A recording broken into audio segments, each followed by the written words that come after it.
अस्सलामुअलैकुम नाज़रीन, आप देख रहे हैं ARY का ड्रामा सीरियल कभी मैं कभी तुम। उसके आने वाली ये लास्ट एपिसोड जो कि बहुत लोगों को इंतज़ार है। उसमें आप देखेंगे कि जब शर्जीना का बच्चा हो जाता है दुनिया में आने से पहले ही ख़त्म, तो उसे बहुत दुख होता है।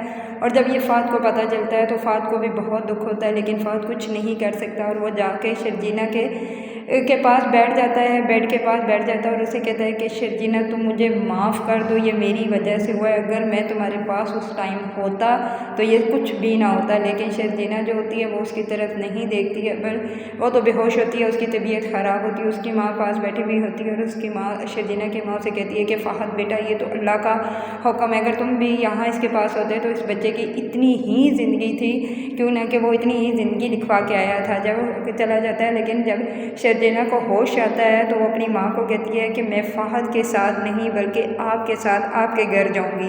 इस पर फ़हद देखना शुरू हो जाता है तो उसकी माँ कहती है कि ठीक है बेटा, जो तुम्हारी मर्ज़ी। तो वो बाहर आके फ़हद को समझाती है और कहती है कि बेटा अभी उसकी तबीयत ठीक नहीं है, यही अच्छा है कि कुछ दिनों के लिए वो हमारे घर चली जाए। तो फ़हद कहता है कि ठीक है। जब शर्जीना अपने माँ बाप के घर चली जाती है तो वहाँ पर बैठ के बहुत रोती है और सारा कुछ अपने पुरानी यादें याद करती है और कहती है कि मैं तो अपने माँ बाप की बहुत स्ट्रॉन्ग बेटी थी, मैं तो किसी के सामने नहीं रोती थी। जब उसे याद आती है कि कैसे फ़ादर ने उसे कहा था कि आप मेरे से शादी करोगे, तो मैंने उससे शादी कर ली और हम दोनों की हंसता बसता घर था। और मैंने फ़हद को हमेशा यही समझाया था कि फ़हद तुम पैसे के पीछे मत भागो, हमें पैसे की कोई ज़रूरत नहीं है, हम दोनों एक दूसरे के लिए काफ़ी हैं। लेकिन फ़हद ने उसकी बात नहीं मानी और फ़हद हमेशा पैसे की तरफ भागता रहा और उस पर तवज्जो नहीं दी, तो जिसकी वजह से आज उसे ये नुकसान उठाना पड़ा। इस पर शर्जीना को बहुत गुस्सा आता है और बहुत दुखी होती है और कहती है कि फ़हद मैं तुम्हारी वजह से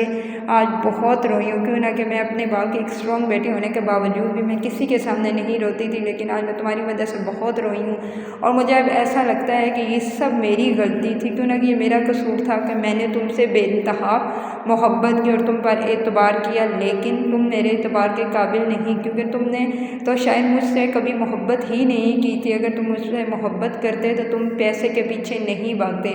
और उसे वहाँ पर भी बहुत दुख होता है जब उसकी माँ और उसका बाप उसको फ़हद के घर से फ़हद को और उसको निकाल देते हैं और कहते हैं कि जहाँ मर्जी जाए, जबकि फ़हद के पास उस वक्त कुछ भी नहीं होता, ना घर होता है ना कुछ। लेकिन शर्जीना उसे कहती है कि मैं तुम्हारा साथ दूंगी। तो उस बार फ़हद उसे कहता है कि क्या मैं तुम्हें इधर झोंपड़ी में भी रखूँगा तो तुम रहोगे। तो उस पर शर्जीना कहती है कि तुम मुझे अगर झोंपड़ी में भी रखोगे ना तो मैं तुम्हारा साथ दूँगी, क्योंकि मैं तुम्हारी बीवी हूँ, मैं तुम्हारे पैसे से नहीं, मैं तुमसे मोहब्बत करती हूँ। तो उस पर फ़हद को बहुत अच्छा लगता है और फ़हद कहता है कि ये तुम ठीक कह रही हो कि तुम मेरे बीवी हो, मुझे तुम पर फ़ख्र है तुमसे शादी करने पर। लेकिन पता नहीं फिर क्या होता है, ऐसी बात होती है कि वो उसे फ़हद छोड़कर जाता है तो ये पीछे भी इसका मिस कैरेज हो जाता है, जिसकी वजह से वो फ़हद से नफ़रत करना शुरू हो जाती है और फ़हद को कहती है कि मैं तो अब तुम्हारी शक्ल भी नहीं देखना चाहती थी और मैं कभी भी। और शर्जीना अब फैसला कर लेती है कि मैं अब फ़हद के पास कभी भी लौट कर नहीं जाऊँगी और मैं फ़हद से अब तलाक ले लूँगी। लेकिन उसकी माँ समझाती है कि बेटा फ़हद तुमसे बहुत मोहब्बत करता है और सारी रात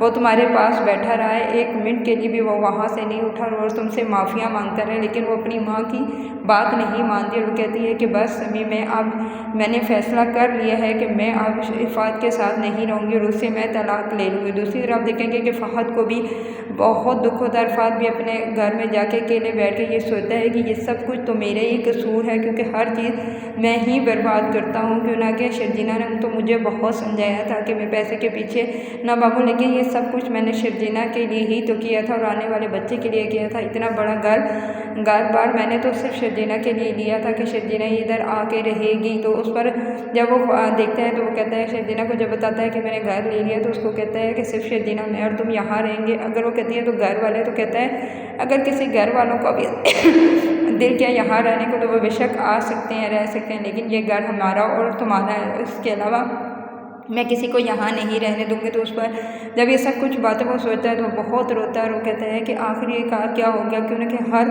काम मैं ही गलत करता हूँ। पहले शुरुआत अच्छे तरीके से होती है और बाद में गलत कर देते हैं। और कहता है कि सोचता है कि शर्जीना तुम प्लीज़ मुझे माफ़ कर दो, मैं तुम्हारे बगैर ज़िंदा नहीं रह सकता और मैं इस घर में भी नहीं रह सकता। तुम किसी तरीके से तुम मेरे घर वापस आ जाओ। क्या आप लोगों को लगता है कि शर्जीना उसे माफ़ कर देगी? क्या फ़हद शर्जीना को घर वापस ले आएगा? लेकिन फ़हद बहुत उसे कॉल्स करता है, शर्जीना उसकी कॉल्स नहीं उठाती। प्लीज़ मेरे चैनल को लाइक